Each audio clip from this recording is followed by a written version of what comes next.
Welcome back, guys, to Tucked In Wizards. My name is Aiden, and I'm here with Ben. What's up, guys? The Wizards, they have won a basketball game. And we're going to talk about it for the entire time. I don't care what happened before that. We missed, 6 games or something since the last episode, but... Yeah, we're going to ignore and I'll those. start it off. I have a fun little stat for the 5 games before this this Nuggets game. I saw a tweet that said in the past 5 Wizards games, this was the day of that Nuggets game, that they are a combined negative 140 with the differential with how they've been going. So they've lost by an average of 28 every game. So feels good to finally get one. It's been a long time. The joke we always do is hey, they're only down 10 at half, and then they go down 20 in the third quarter, and it goes to 30. Yep. But this game, they're actually up 10 at half, which is crazy. So, I mean, let's talk about it. First of all, a lot of the stuff around this game is about the Nuggets, obviously. Here's what the Nuggets did wrong. What do the Nuggets have to do to get back on track? And they're correct. Yes. Because the Wizards really shouldn't be winning any games. But they won this one. No, but also at the same time, it's this was the blueprint for how we were going to steal a game. This is what I've been saying, when people are oh, we're never going to win another game again. I'm look, we're going to get hot one night. Poole's going to shoot 23s like he did this game. And the other team's going to shoot 20% from 3. Exactly, and it's just going to be a weird game for them, and we'll just steal one. And that's exactly what happened. That's the only games we're going to be winning this year is weird shooting variants or just stealing bullshit games. Yeah, and I mean, that's what happened today. Reading some... I mean, Justin Champagnie played, his first actual game he started. He had 23 points, 2 for 4 from 3, 9 for 13 from the field, 8 rebounds, including a clutch and one at the end of the game. He is going to be in the rotation for the majority of the season, I would think. He should be, yeah. Especially with Kispert not playing super well, we might see his minutes cut a little bit. Probably not as much, but Kispert's definitely on the trade block, but that's another thing. Only 8 people played today. The Wizards had a lot of injuries. The good thing about the Wizards is even if they have a ton of injuries, it's kind of just negligible impacts when the next guys come in, so it didn't really affect them that much. And I'm going to be real, we look way better without Kuzma than we do with Kuzma. I've said it before. It's the Justin Did he play? He didn't Did play. He play in those Hawks games? No, not this game, but the Hawks games that we won. Did he play those? You'll have to go back and look. I'll go look while you...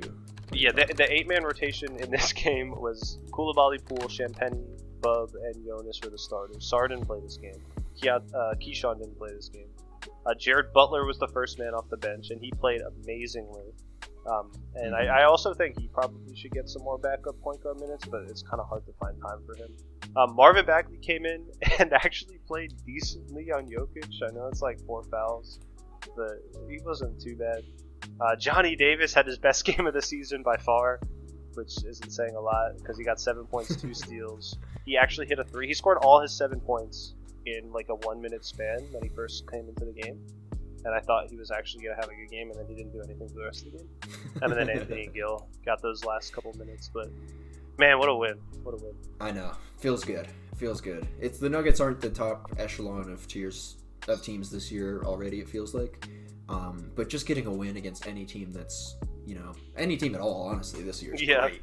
I'll take it. And I'm not even talking about Poole, he had a career high in 3-point space. He hit 9 threes today. That's his career high. It's 4 away from the all-time record. Crazy. He also shot 20.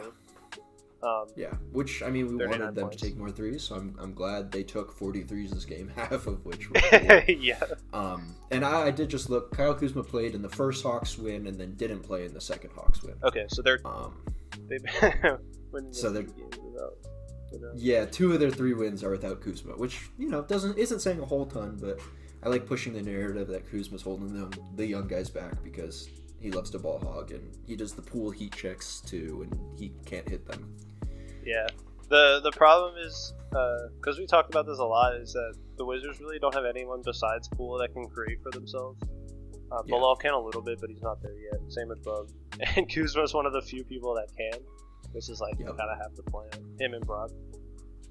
Koulibaly was kind of bad offensively, but I mean, Koulibaly when he's not guarding a star player is like unfair because he had the Julian Strawther assignment and like the Christian Brown, Michael Porter assignment, and they didn't do anything. I mean, they were just like I saw Strawther tried to isolate on Bilal, and I was like, what is this guy doing?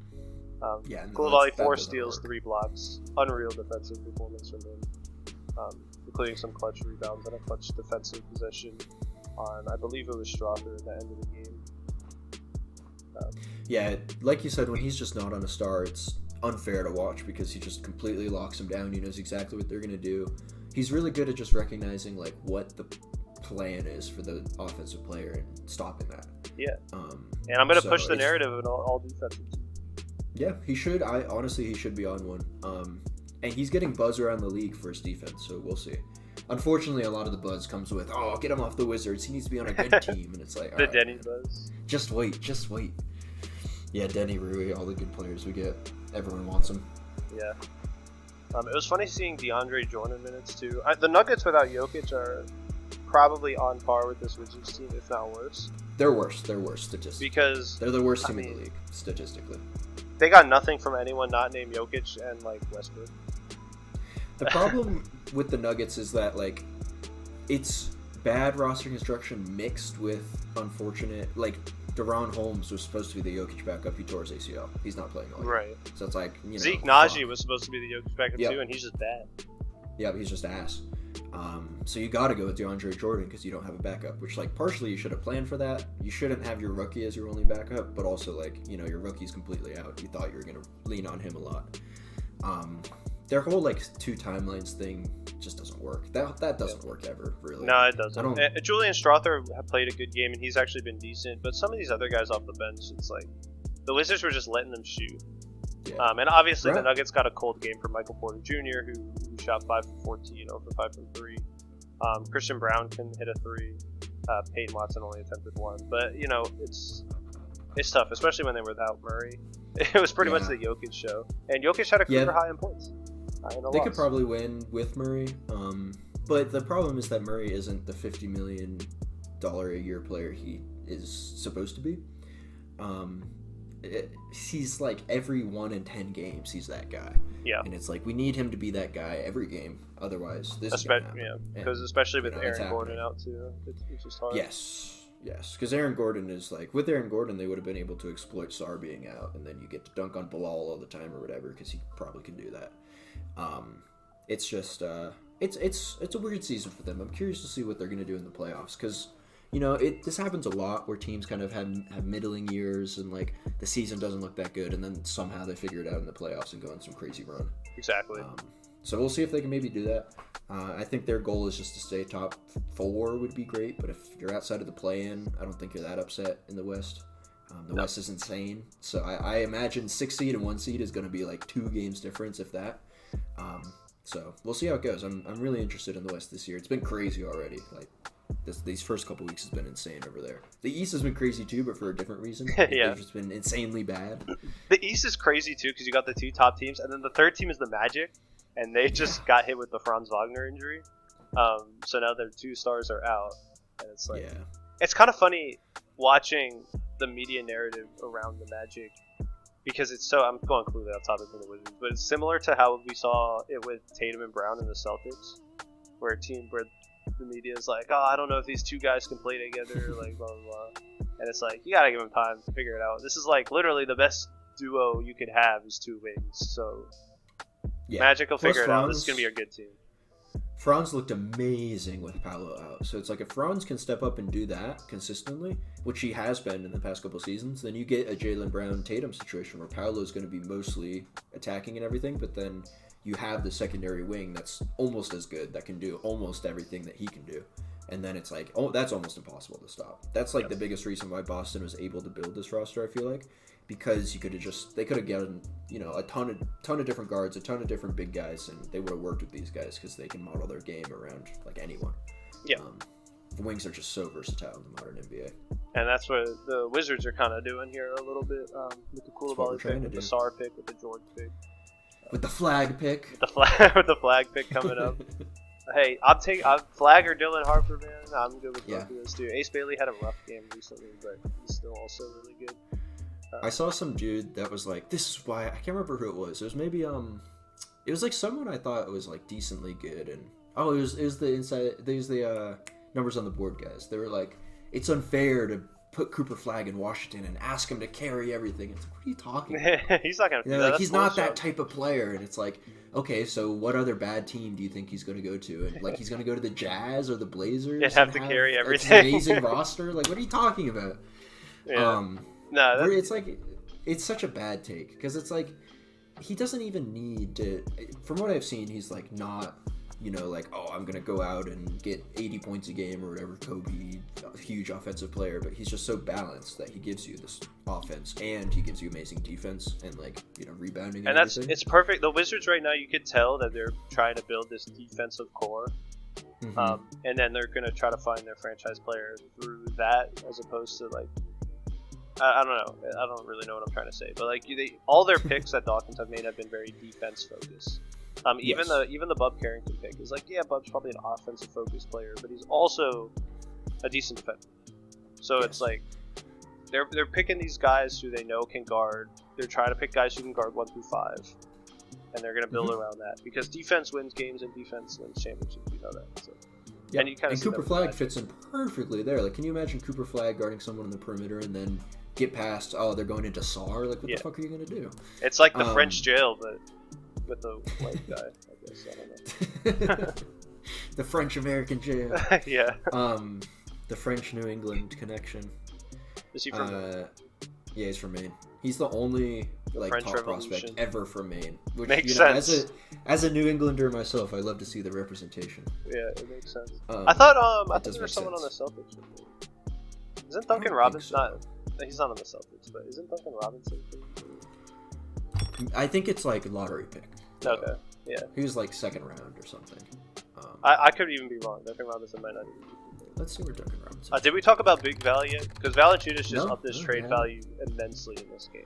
The fact that I know Jokic had 56 points, but the fact that Val actually did an okay job in certain situations where he was kind of not matching him because it's Jokic, but Val was 20 and 12 with 5 assists and 5 blocks. Like, he had a good game.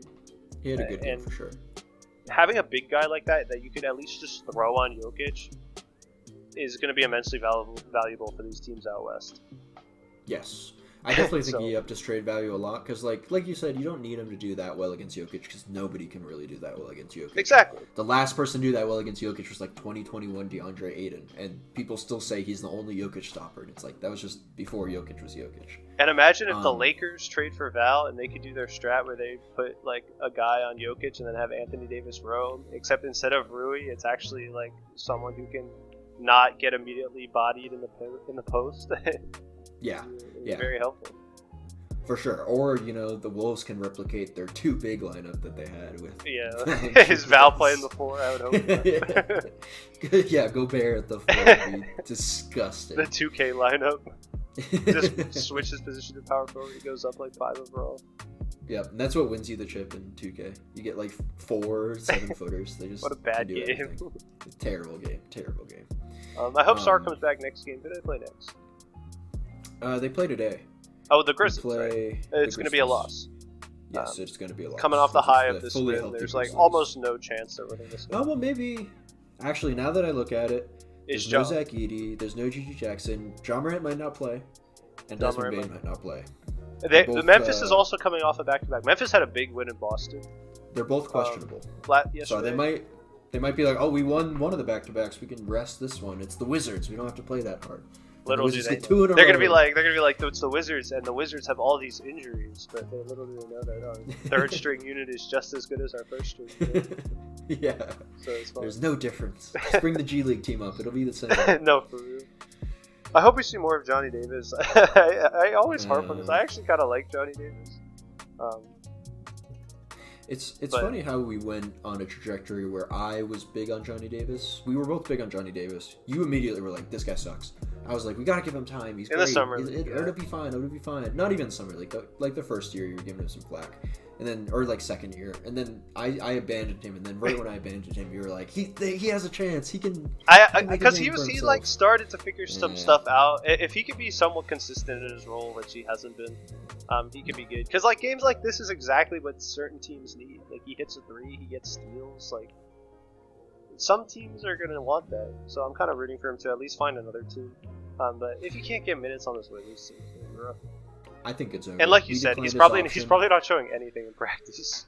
No, we declined his option. He's a G League player. He's like at our G League. I don't see anyone that would want to take him. I don't know. It's like, well, he's gonna get minutes. This is the type of player you don't want to take. So. Yeah, he's gonna get minutes, but also at the same time, he's off his rookie contract now. Like, there's no.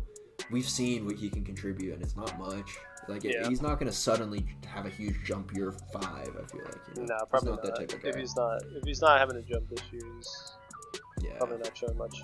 We were talking about one of the worst picks in franchise history. Which is unfortunate, but it also led us to Dawkins, so it is what it is. Yeah. Would you say it is the worst? Do you have one that's worse? I have two that I think could be worse, and I might be missing some just off the top of my head. Is Jan Vesely. Yeah, okay, that's fair. I think the year after Wall, they picked Jan Vesely. Yeah, they did. And I don't think he was good at all. No, he wasn't. Jan Vesely. I think he played 3 years. He played 3 years. He was horrible. So that might be the worst. He was in the EuroLeague by year 4 for sure. But he was decent in the EuroLeague, I thought. Yeah, but he was like for a lottery pick or something. I think he's the worst pick in Wizards history. I think Johnny Davis is second, and then I think because he was number 6 overall.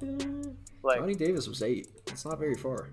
I know, but Johnny Davis. I mean, Johnny Davis has never averaged above 2 points a game. That's true. He might. I mean, this is like. I think he's worse. This is comparing. This is comparing bad players. No, this is comparing. And then Kwame Brown is probably the 3rd worst, just because it was number 1.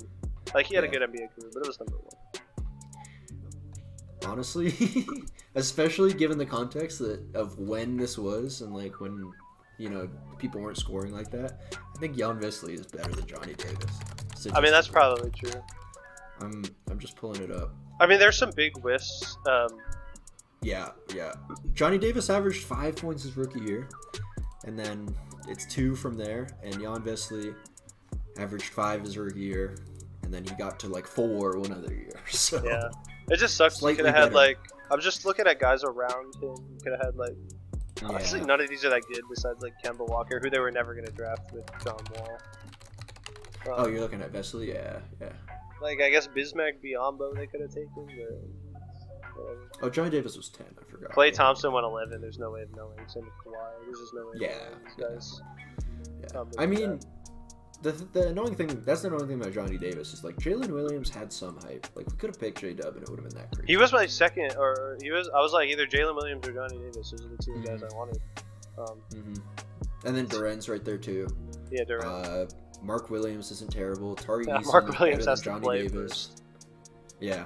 Christian Brown is probably the best out of all of these, honestly, besides J-Dub. I mean, Jalen Duren and Mark Williams, I would say. Tari Eason, too, has been really good. Jake LaRavia has been good for the Wizards, actually. Yeah, Jake LaRavia has been pretty good. We'll see him tonight. I mean, I just dropped all of these guys are better than Johnny Davis. Osman Dieng, Jalen Williams. Johnny Davis is the worst in the first round, for sure. Patrick besides Baldwin Jr. was picked in the first round. Wendell Moore. J was picked 28, so technically first round, and that's a pretty ass pick too. And they're both on the same team. No, now, Johnny Davis has the worst win shares in the. No, Blake Wesley does. That's true. Blake Wesley does. Blake Wesley. I thought he was decent. We were watching a Spurs game and they called Blake Wesley the Flash. We're at 19 minutes. We should wrap this up. Yeah. They called Blake Wesley the Flash, and I was like, "That's wait. What are you talking about?" It's a crazy nickname to give to Blake Wesley. Yeah. Of all people, what the fuck are you talking about? It'd be like if we called Johnny Davis some like Agent Zero, like Superman. Like some, yeah, something like that. Yeah. No, insane nickname by the Spurs. I'm gonna wrap up this. We should wrap up this episode here, though. Do you have anything else to say about the future couple of X games? Not really. I'm just happy we got one. Didn't. My one priority this year was not to break the lowest win percentage Bobcat streak and not break the most games lost in a row Pistons streak. That's my only goal. So yeah, we're well on track for that. and Not I would on like to track be for better than the one of process Sixers too. Yeah, that would just so be they cool. could still be the worst team. But we would need I'm not what sure. 7 more wins for that. They might be able to get there. Yeah, no, I mean, I think 10 is definitely obtainable. Because, like, look at it. We're 3-18 or whatever. We're a quarter of the way through the NBA season. Yeah. And I think this might be the worst we're going to look. Hopefully. Because I feel like the rookies are hopefully going to get it together by March. Going to win some random March games that teams are trying to lose. Yeah, like the Jazz. Yeah. But we'll see how it goes. Looking forward, we've got the Grizzlies today. We got some NBA Cup stuff, so they don't play again until Friday against the Cavs. And then back-to-back, or no. We got the Hornets coming up twice, I know that. But the Hornets always beat us. Yeah, I don't think we play them for a while, because this whole week is weird NBA Cup stuff. Right now, Saturday is not even scheduled because it's NBA Cup playoffs. Okay. So we don't play until Friday, and then Sunday we play the Celtics. So Cavs, Celtics, Grizzlies. Doesn't look great. Maybe we can get one. I don't care. If we lose all three, that's fine. Hopefully, we're back here 18. excited about another win. And another emergency episode. So, with that said, hope you guys enjoy the rest of the week. And hopefully the Wizards get some. You want to tap Gafford, take us out? Big Gafford, take us out. Yo, what's up? It's your boy DG. I'm gonna keep it short and sweet. Nothing major. We hitting the Wizard bed tonight, baby. Let's get it, Gafford out.